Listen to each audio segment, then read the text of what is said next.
But the services that we as Ayoba as a whole at the moment actually provide is actually free to the user.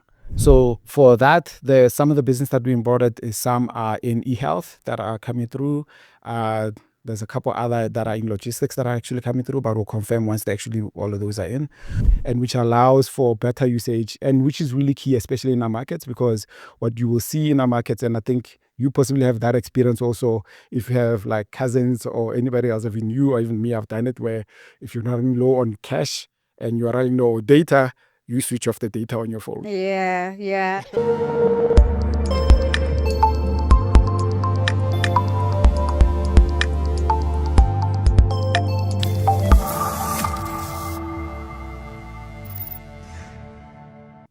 Hello and welcome to another info-packed edition of ITWeb TV with me, Sibahle Malinga. Today I'm joined in studio by Sipho Mothobi, who is the head of product at MTN super app, that's Ayoba, which is an instant messaging app that offers entertainment, voice and video calling, and over 150 services. So it has seen quite a remarkable growth since inception back in 2019. Having garnered over millions of monthly active users across the continent. So today, Sipho is going to be unpacking Ayoba's business model as well as its milestones, just looking at some of the trends shaping super apps across Africa as well as right home here in South Africa. And we're also going to be looking at the competitive advantage over ordinary apps. So in 2024, if you don't have a super app in your phone, which planet have you been living in? Sipho, good afternoon and thank you so much for joining us. Good afternoon, Sibahle. Thank you very much for inviting me across. Sounds like an easy job that you have, but I know it's not as easy as what it sounds like. So let's perhaps start by getting a brief synopsis of your professional background and what drew your interest to the field of app development. I think most importantly, my background, I have a technical background. I used to be a developer, believe it or not. So used to be set with code and everything else. But I gradually moved into a world where I wanted to understand the user, the customer.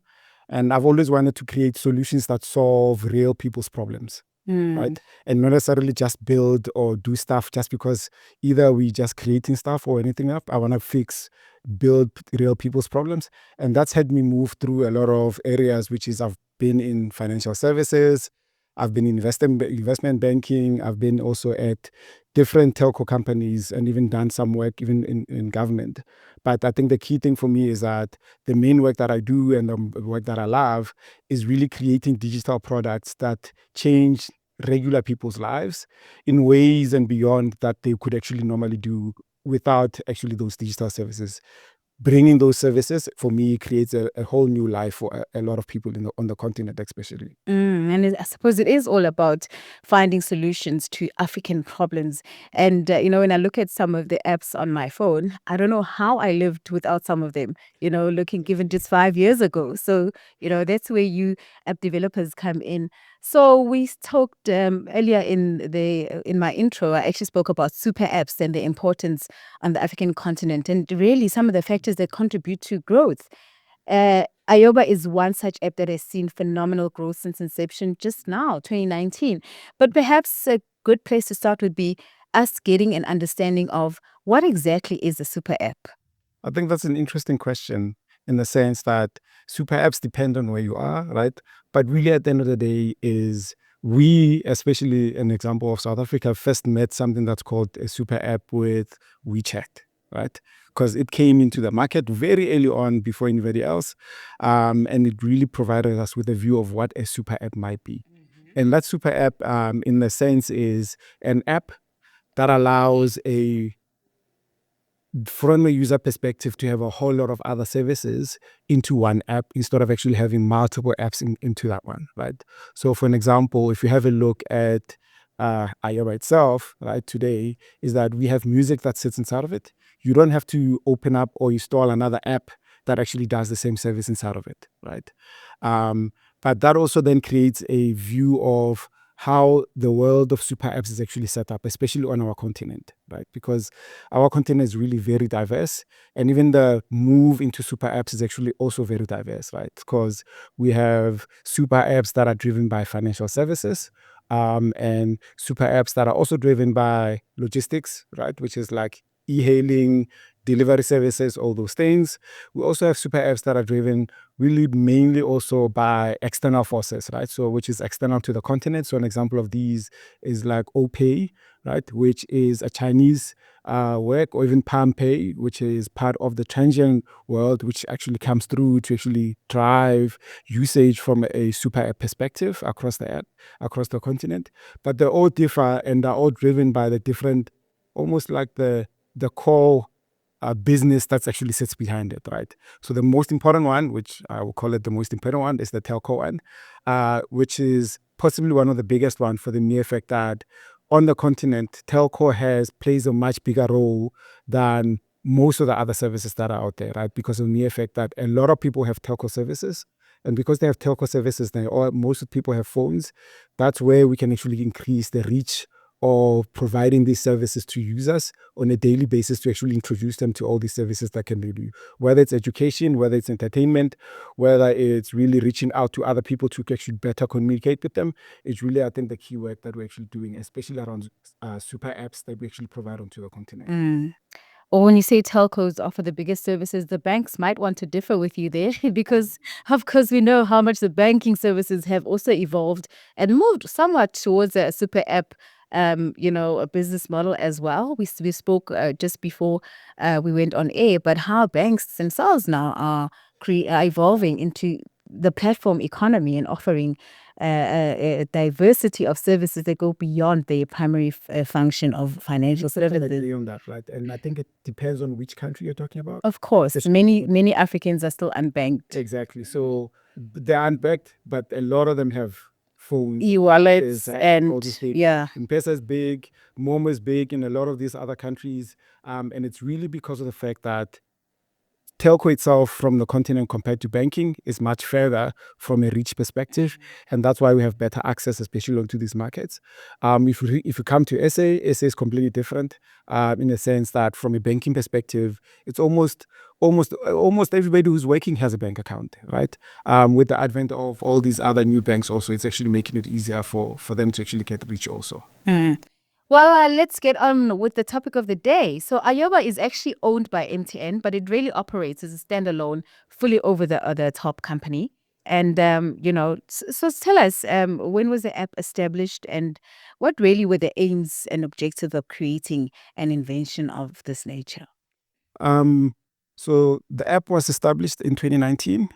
On May 2019th, if everybody knows Star Wars favorite people out there, we have a birthday on May the 4th, right? Which is May the 4th be with you. But We'll never forget. yeah, exactly. So we have it on that day, and that's why we also always remember. But the core principle of actually creating it was creating a platform that enables our users to better communicate. If you remember when we initially launched, the main service offering that we did was chat, right? And that was back when even WhatsApp was still coming up and everything else. So when we launched initially, we really wanted to say, how do we create a communication platform that really works and resonates with our African clients as a whole across the continent to make sure that it actually works. We have since then actually evolved to add a whole lot more variety of services where we've now moved to adding channels, which has a lot of news articles. We partner with a lot of local services providers and content creators to really create a lot of content for our users. We have music now, which we've partnered with Boomplay, which allows from our side is a curated set of music playlists that our users can actually come through and listen to for free, right? And Are all your services for free? on the app as a whole, for our users, all the services that we produce and build are free for our users. It's only third-party services where if in those third-party services you're going off and you're buying something or you're doing something which is a subscription for that third-party service that you will pay for. But the services that we as Iyoba as a whole at the moment actually provide is actually free to the user. And I think one of the biggest things that we do on our side is that in a lot of the countries that we work with, where because we've partnered with MTN, is that what it actually helps us is that there's a zero data usage. So what that means is that the user does not actually use their own data that they've actually purchased. They have a set limit of data that they can use for free while they're actually using the app.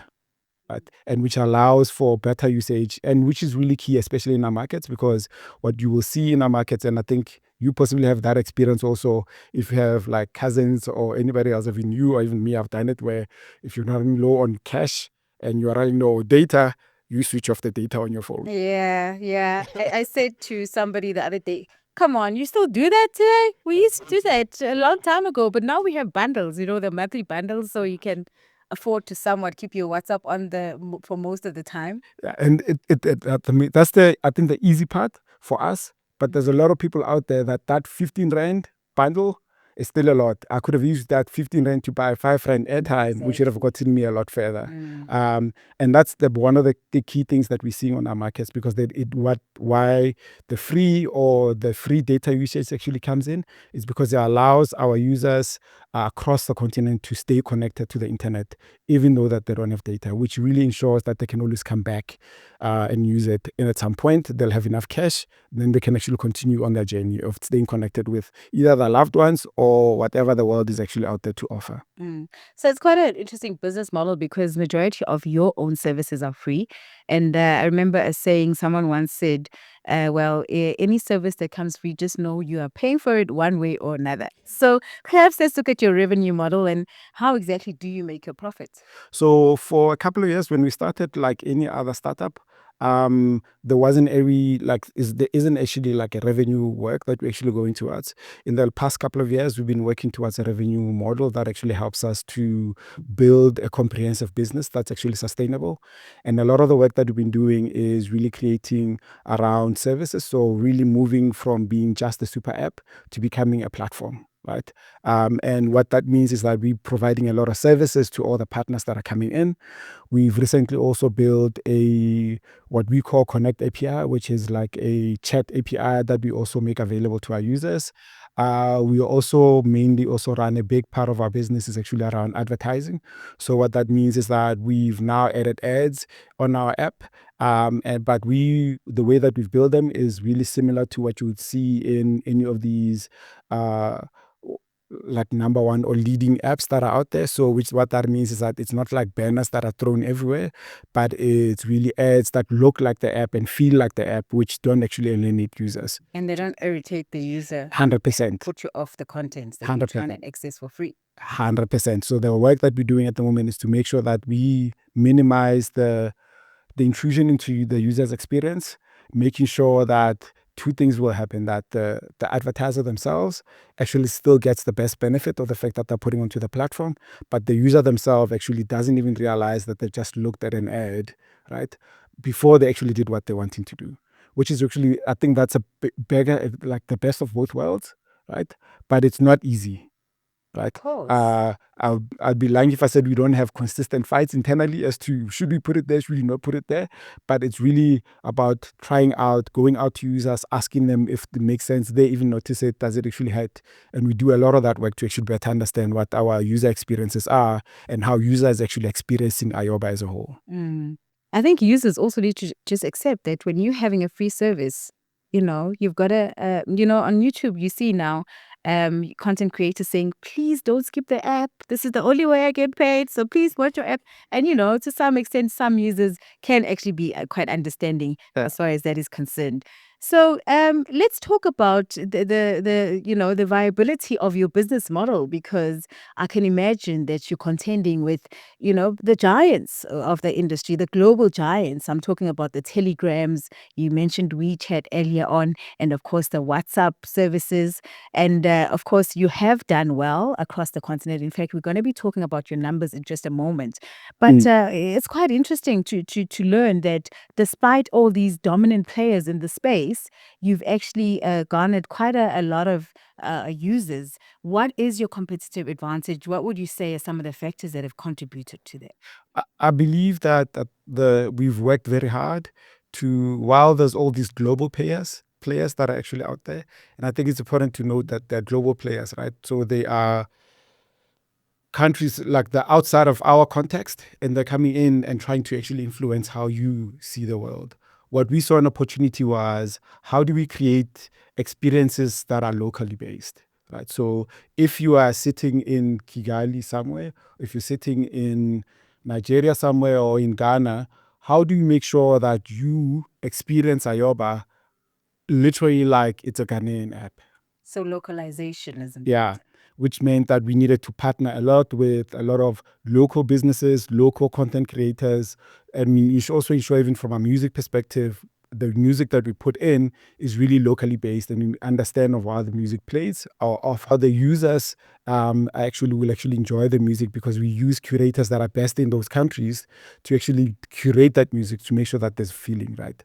And that's really what our core being is that we're really trying to be really hyper local to make sure that we drive usage coming through from our users, and that our users get it, right? Because if your users don't get it, then especially in the world that we live in, which is really content, if you come out of that and users don't get you, you're going to lose the user. And we do a lot of work continuously to make sure that we push local-based services, we push local-based content. And even from a chat perspective, we currently, if the app as a whole at the moment, possibly from a language support perspective, is possibly one of the largest that we actually do across the continent, right?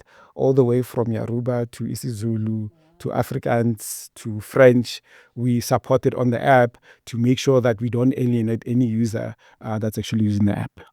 I read recently that you have almost 100 partners. So I think that's where the localization strategy come into play. 100%. I mean, a company that has almost 100 partners with third-party companies, that really speaks to the magnitude of the organization on its own, across the continent. So maybe if you can, let's just get a typical example of some of these local partners from a South African perspective. Okay, cool. So from a South African perspective, I think from a local partners perspective, while we partner with a lot of different businesses, one of the biggest, I think, channels on our side, which is we call a channel, is Arthur Goldstack's channel, which we've partnered with him. He provides us with the content, and we then run that through onto our users. And it really has been successful, both for us and for him, right? Because he sees and gets access to users that he would not normally do. And we on our side, because of his content, can actually get more users coming in and engage our users on a much more regular basis with the content that they actually provide. And so what are your usership numbers at the moment? Let's maybe start with Africa and then look at South Africa. Cool. So from an whole global perspective, we've exceeded the 36 million number, and we're still growing at the moment. So we'll see what we end up at towards the end of the year. South Africa is not one of the largest of those numbers. It's in the top 5 of those numbers. So it's sitting at about 1.6, and it's actually going to grow. So from a South African perspective, we really growing, and it's moved from we've seen possibly like a 30% growth since last year this time. And we're still continually growing. And I think the most important part that I need to note is that the growth that we're seeing is not necessarily just because of an accident that actually happened, but we work very tightly with partnership with MTN, who go into the markets and actually push the app to actually make sure that we get acquisition coming through from a lot of the users. We do a lot of work on our side, which is we do a lot of paid acquisition, if anybody knows what that is, which is really put out in a lot of ads and stuff to actually get and educate people to actually come through. So we do a lot of that work also on our side. But most importantly, because of all that work that's actually been done, we then get organic growth that's actually coming through. And that's really the core of the work that's actually happening at the moment, is that we're seeing that organic growth actually increasing to actually make sure that we have a sustainable growth in the next couple of years that's coming through. And how do you capitalize on organic growth? Is it by just offering the best services that you're able to offer? I think that's a start, right? So the start is making sure that you provide the promise that you gave to the user, whether when the friend told them, right? Because that's really at the end of the day what really organic growth is somebody, a friend told you about it and said, go there, you'll find the best music, right? So an example, in South Africa, the largest service that we offer is our music service, right? And that has the largest number of users. And the example that I gave somebody yesterday was that about 2 weeks ago, we have a developer day, because we create and wanting to create a community around the app so that there's people who know how to use the app from a developer's perspective, how to develop for it. What we did was that I had a chat with one of the guys who was there, and his first question was, he was literally complaining that why don't we have the music that he likes, because last week we had a super playlist. And what he did was he had all his friends and they opened up the playlist and there were a party from the app. That's another part. Exactly, right? But that really tells you on that there's people out there that really love the playlist that we're creating. And the playlists themselves have grown over the years. And that's really, I think, the expansion that we're doing is really around how do we create the experiences for our users that ensures that they always come back. Let's talk also, I mean, we have touched on this, just the key trends shaping super apps across the continent. I was with a CEO of one of South Africa's biggest telecoms companies who said that actually they're not looking to introduce a super app because not everybody wants a super app, and that really you really need to do a lot of work to ensure that your super app really speaks to the needs of your customers and the evolving needs thereof. So let's talk about some of the trends. You mentioned some of them, and it looks like really offering a diversity of free services is really one key factor that has contributed to your growth. What would you say are other trends that are really important? I mean, we're seeing super apps, banks, every bank that I can think of has a super app. And when we interview these banks, these apps are doing phenomenally well. You have the MTN Momo, your sister company. That's the numbers are skyrocketing. And it's the number one app across a lot of the countries. If you go into a lot of the countries, MTN Momo is like number one because Momo is really used in a lot of those countries. If you go into Ghana, we don't imagine in South Africa going into a shop and using like your e-wallet to pay. If you want to use that or using it here. Focus. Yeah. But if you go into Ghana, everybody from the shop to the guy in the corner pays using Momo. We actually had the Momo in studio this time last year as well. We were just talking about just the high numbers and how well it's doing. And it's doing really well. And I think that's the drive that's actually happening now in SA is to actually make people aware of the fact that it's not just Momo as a e-wallet or any wallet that you're actually using. It actually can form part and parcel of your day-to-day life. You can actually use it to actually pay your bills. You can use it to buy stuff that's actually go hand in hand with it. But if you go back to the question that you're asking, which is really around what are the really global trends or African trends, especially around super apps, is that all these, especially in these, you can almost likely split them into four, maybe more. And those four are really around the fintech driven, which is the finance driven apps, which are banks or fintechs that go into this market to try and actually say what they do is that their core asset in that being is the fact that they have a payment system that's already or a financial system that's actually already in place. But the second part that's actually core to them is that they already have a set of clients or merchants that are already part and parcel of it, right? So an example, if you have a look at Avo, one of the big assets is the fact that they were able to actually access all the merchants that are actually already in the ecosystem, right? So they're not paying, which really helped them to actually grow and actually create the full merchant services that can actually in the base, right? The other ones that you can look at also is possibly on our side is the telco driven, but telco driven I think is also somehow it's nuanced, right? Because you can look at it as from a VodaPay perspective, although VodaPay is telco driven, what sits behind it is the pay part, right? Which is really means that at some level it's also still fintech sitting in. VodaPay. Yeah, Vodacom's VodaPay, right? But at the same time, you can also then look at our one, which is Ayoba, right? We sit in behind the telco, but actually we don't offer our core service that we actually offering is not paying, but is actually entertainment, right? And really providing content for users to actually enjoy and use. And that entertainment is just not entertainment, it's entertainment, edutainment, and communication, which allows people to actually do a lot of stuff for their life, right? So the aim is also now to bring in a lot of these other financial services to help people actually pay through Momo.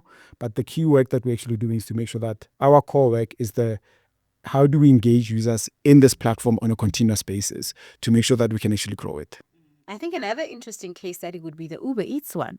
Yes. No, there was a time when you could only order food on that app.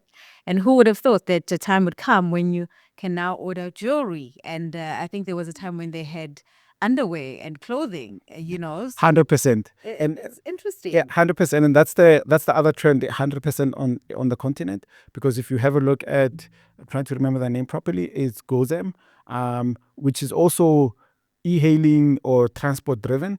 And that, or actually, if you put it that way, it's logistic driven. And really, that's another drive that's actually coming through into the market, where they had that service that's in place, and using that, they can now expand into all these other services. Who doesn't want to go somewhere? Who doesn't want to pick up something from somewhere? Who doesn't want to buy something from somewhere without actually having to go there?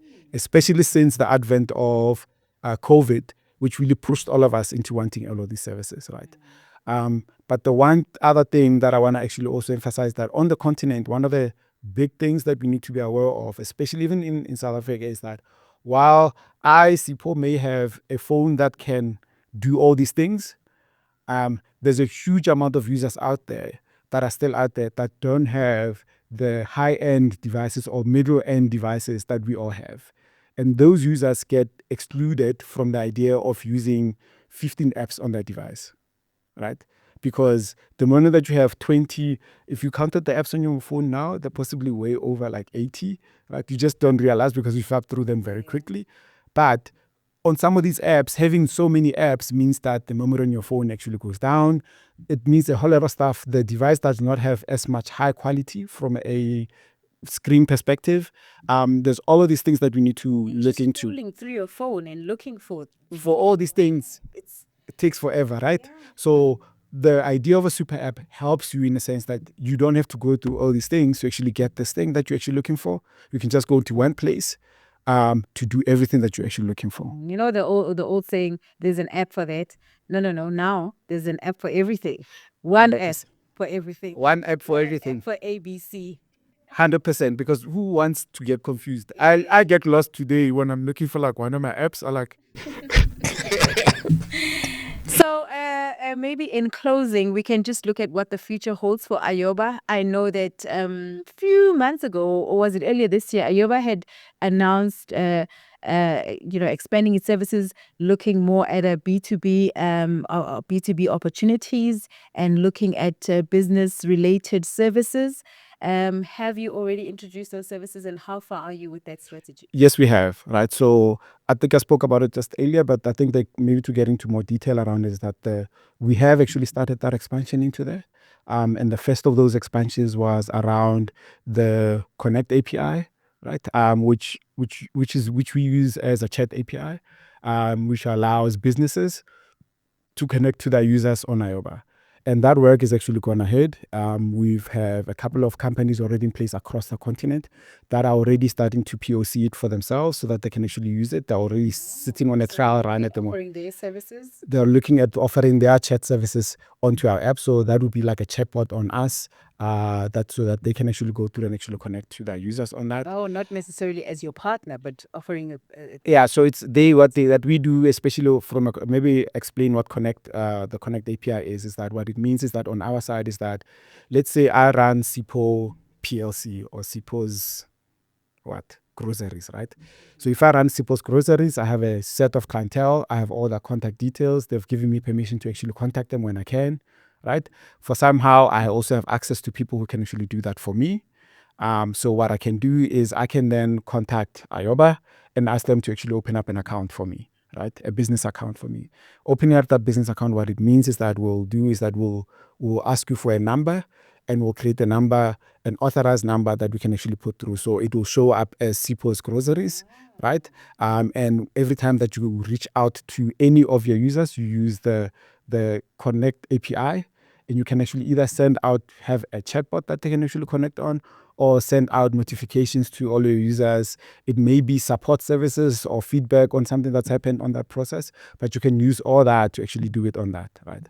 And that's the one service that's actually sitting there. And that service is available, pricing is available. If anybody's interested, contact us. We'll provide you and we'll help you with the process. So businesses have you onboarded, and what are you looking at? What other verticals are you looking at? So for that, some of the business that we onboarded is some are in e-health that are coming through.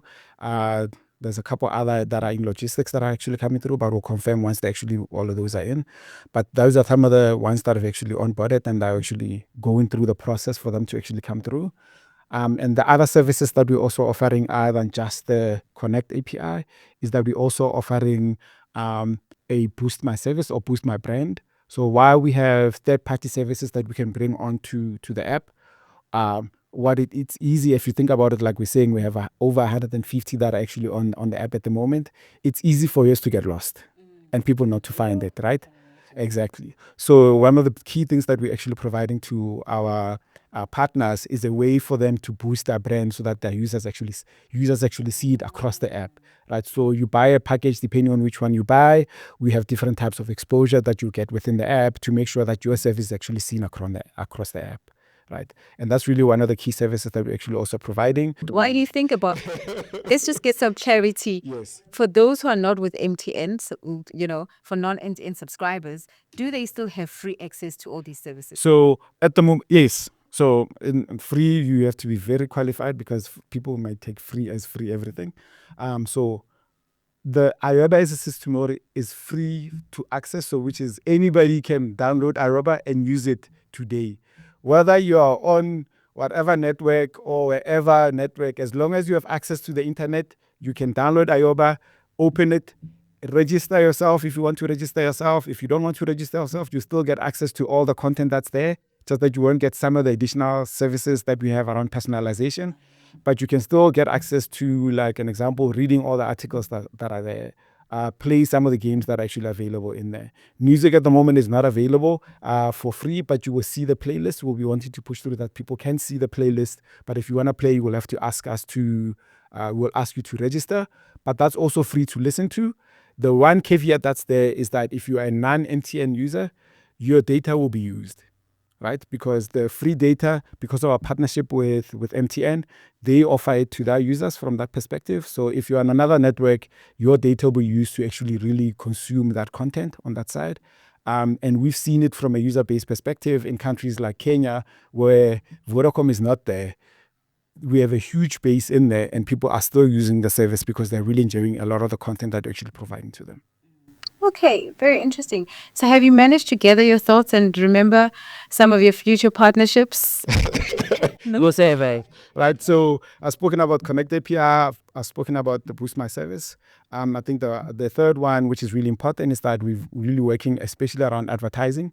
And that advertising, I think we've spoken about earlier, is that it's really not a service for us, but it's really a service for businesses, right? Because what we're really doing is going out to businesses and actually asking them to actually showcase the services that they offer or the products that they offer on Iyoba. That has always been your long-term goal. 100%, right? It's now coming. It's just not coming to play, right? What we also do from an ads perspective is that we also look at our partners who will be putting their services onto Iyoba. And if they don't have a way to actually do ads on their platform, right? What we do is that we also now go into a decision on how do we make our ad services on that platform. Let's say you have a website that has a lot of content that people could continuously go into and actually consume, and you put it on Iyoba. But you've never found a way for you to generate revenue from that, right? So we can actually support you by actually making sure that we use our ad services, really almost like a syndication process on your website to actually generate revenue for yourself also, right? And we can then get into an agreement like any other commercial agreement as to how that will actually go. Okay, oh, quite interesting. So the app is available on all Play stores? It's available on all App stores. on all app stores, which is available on the App Store, on the Play Store, on the Plum Store, and on the App Gallery on Huawei. And also available on our website. If you don't want to go to any other place, which is iyoba.me, you can download it from there. Thank you very much, Sipho. You're doing quite a phenomenal job and one that is also very important. And we do wish you all the best. Thank you very much. Thank you. And that is Sipho Mothobi, who is the head of product at MTN's super app, that's Ayoba. Thank you so much for tuning in. Remember to subscribe, like, and share. This has been another edition of ITWeb TV with me, Sibahle Malinga. Adios.